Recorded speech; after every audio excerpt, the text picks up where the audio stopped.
Hey Shelly, how you doing?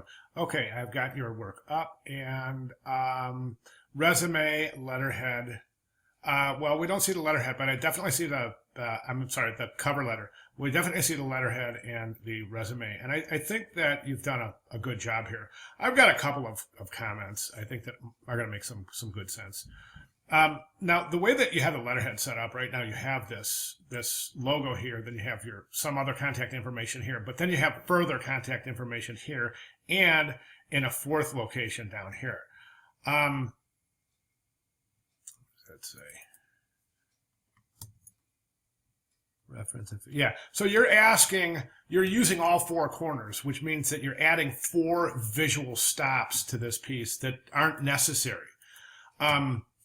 This piece has enough visual stops that you don't have to do that, number one. And number two, I think with the page is going to be a lot more versatile if you take all of that information, contact information. You don't need that references are available on request. That's pretty much a given. But take your contact information here and group it with your number down here. So, and just create it in the bottom here. And that's going to open up that page and allow that page to be used, for things like, invoices and shipping labels and shipping invoices, et cetera, making it much more versatile in this freelance capacity, and it just plus it's just going to really open up the page. Anytime you have a less amount of visual stops on a page, I think it's better. In terms of branding, there's a couple of things here, Shelley. I know you're an experienced designer, and that's very obvious. You're a good designer. But the thing is that I think sometimes we got to slow down here and we got to say, okay, here is the basics, and that's what we're looking at here. We're looking at basic branding, and there's some things that you've created here that I think might back you up for a second, and some things that are just basically inconsistent in terms of approaching this class as you are going to introduce yourself to the hiring market in design. Okay, where branding, particularly self-branding, is of just paramount importance, and that's all about what? Consistency. So right now, I just want to say that we've got some compromised situations in terms of consistency. From a basic branding standpoint, you've got one logo presentation here, you've got a second here, and you've got a third here. So out of three possible ways to present your logo, you're showing it in three different ways, thereby creating no pattern, no consistency. Okay, and that I think is my main comment on this piece. Now adding a choice like this in a branding piece is like adding a background to a branding piece. Okay, you're going to soften a corner like that. I agree. It's got some really cool, tangible results and some visual results, and it's an interesting way to approach this. Now, the issue is that do we do that while we're introducing ourselves or introducing our brand? And the answer is probably not the best move. Why? Because now this is part of your branding. Okay, now this soft corner has become part of your branding because it's part of your branding suite. So it's got to be continued in everything you do, as Shelley Callier. Do you see what I'm saying? And that's an interesting predicament, I think, that would not occur if you weren't an experienced designer and approaching this like a branding and not a self-branding. Shelley, I hope I'm making sense. Okay, and then this right here, now, you completely cut out the round corner on this. Well, you know how I feel about this. I just think it's just not going to work. This is not going to work. It's just too expensive. It's a giveaway. It's just a little reminder. I mean, don't invest any money in it whatsoever. When I'm talking about, $20-30 maximum, not this electronic piece that it's just, I don't know, Shelley. I don't see it going anywhere. I would rather you see something that is of use.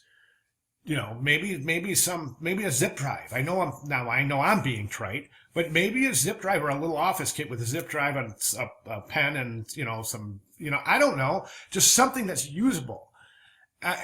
Presumably this is a leave behind, meaning that this person has already seen your credentials, probably just got done looking at your portfolio. So why do they want to look at it again? Did you see what I'm saying? Excuse me. Don't get me wrong, it's an awesome presentation. You know what I mean? I mean, it's a kind of a cool idea. It's just not feasible in this particular case. So let me know what your thoughts are. I'm really interested as an experienced designer. There's one more thing I'd like you to take a look at, and I'm going to jump in here to your resume. And, you know, I think that it's, first of all, it's really kind of bulky looking at it. Now, forget those four corners I mentioned. Okay, and just the interior is just, I love Acrobat because we can simulate this beautifully. Look at how many things I have to read. Okay, and I'm looking at it as from an employer's point of view. And an employer is going to look at the density of this resume and go, and I'm not joking. And I think it has the propensity to work against a designer, because imagine this being the 35th or 40th resume that a particular hiring representatives looked at that afternoon. They might not even read this, Shelley, because it's just too densely packed.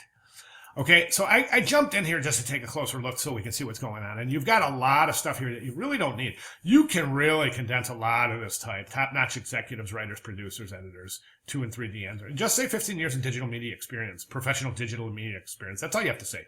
Proficient, and you don't need that. I think 15 years says it. Okay, create 2D and 3D. 2D and 3D, that's great, but then you don't have to get into all the annual reports, television program, remote, live. You know, leave some things for the imagination and leave some things open that you can talk about come interview time. You know, other things that, you know, hey, and I'm all for dropping names. Trust me. I mean, I'm fine with that. I think there's another section where, oh yeah, ESPN, NBC. Yeah, drop those names. Heck yes. Why not? But a lot of this, again, you know, finalized 30-second promotional theme-driven commercials, lead designer for team-focused all-service collateral for one card system. That's just too much. It's just too much to expect a potential employer or a potential client to read through. Think about it. Think about it from their perspective. Okay. And again, now I just want to continue a little bit. I know I'm over 7 minutes. I hate it when I go this long. Anyways, so you've got this rounded corner here, and I just got done mentioning that might compromise your branding, or it actually does. So it's now become part of your branding. Another thing is this, is the clear business card. Now you've used it in your basic foundational branding suite. Therefore, logically, it should be continued through somewhere, but it's not.